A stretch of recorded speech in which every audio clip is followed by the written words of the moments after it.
तो दोस्तों आज हमारी व्लॉग की शुरुआत होती है स्वादिष्ट पनीर की सब्जी बनाने से। सबसे पहले गैस पर कढ़ाई रख देंगे।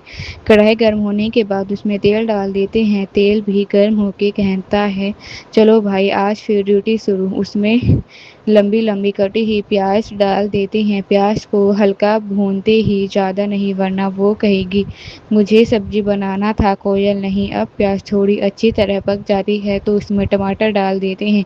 टमाटर और प्याज मिलकर कढ़ाई में ऐसे मीटिंग करते हैं जैसे कहीं योजना बन रही हो।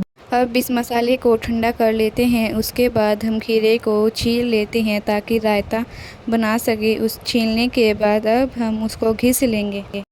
अब हम पनीर की सब्ज़ी बनाने की तैयारी करते हैं। कढ़ाई में पेस्ट को डाल देते हैं। जो हमने प्याज और टमाटर के पेस्ट को बनाया है उसको डालने के बाद उसमें हम छिली हुई मटर को गेर देंगे। मटर को गेरने के बाद उसको हम थोड़ा अच्छे से फ्राई कर लेंगे। उधर अब हम रायते को छोंकने की तैयारी करते हैं। पहले जिसमें हमें रायता छोंकना है उसको गैस पर रख देंगे।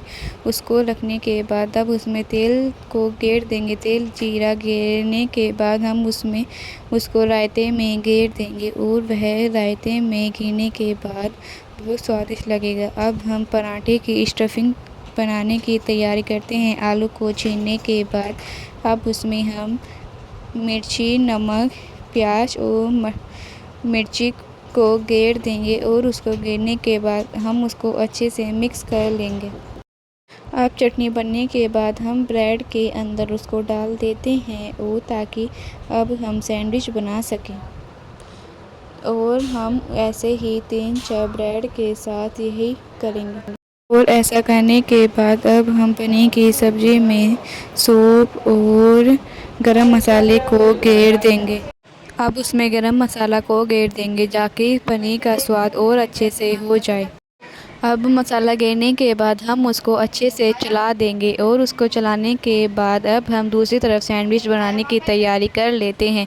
सैंडविच बनाने के बाद अब हम रोटी सेकने की तैयारी कर लेते हैं। 2-3 रोटी सेकने के बाद सबसे पहले रोटी हम गाय के लिए निकाल देंगे और उसके बाद हम घर के सभी सदस्यों के लिए रोटी सेक कर रख लेंगे। रोटी सेकने के बाद अब हम थोड़े आलू के पराठे बनाते हैं। अगर आपने जैसी स्टफिंग बताई है, अगर आपने उस स्टफिंग के पराठे एक बार ट्राई करें तो आप अपनी उंगलियां चाटते रह जाएंगे। इसको आप एक बार आलू के पराठे में स्टफिंग इसी तरह से ज़रूर डालकर देखें। अब हमारा खाना बन गया है। अब हम किचन को साफ़ कर लेते हैं। सबसे पहले हम चकला बेलन को उसकी जगह पर रख देंगे और उसके बाद जिसमें सूखा आटा रखा हुआ है उसको उसकी जगह पर रख देंगे और हम अब पनीर के गैस को बंद कर देंगे और जो गैस पर रखी हुई रोटी थी उसको भी हम सेक कर रख देंगे। रोटी सेकने के बाद अब हम उसको जो आटा की रोटी का गिरा हुआ था उसको हम परात में निकाल कर रख देंगे। और अब आप देख सकते हैं कि हमारा पनीर कितना स्वादिष्ट लग रहा है। अगर आपने ऐसी ही रेसिपी बनाई तो आप एक बार इस रेसिपी के ज़रिए अपने घर में पनीर की सब्ज़ी ज़रूर ट्राई करें। और खाना बनने के बाद जो बर्तन हमारे गंदे हुए हैं उनको अब हम धुलकर रख देते हैं। बर्तन धुलने के बाद अब हम किचन की साफ़ सफाई कर लेते हैं ताकि बाद में हमें खाना बनाए तो हमें कोई प्रॉब्लम ना हो। किचन को अच्छे से साफ़ सुथरा कर देंगे। अगर आपको आज की हमारी न्यू रेसिपी अच्छी लगी हो तो प्लीज़ चैनल को लाइक सब्सक्राइब ज़रूर करें ताकि आपको हमारी न्यू रेसिपी के व्लॉग टाइम टू टाइम मिल सके।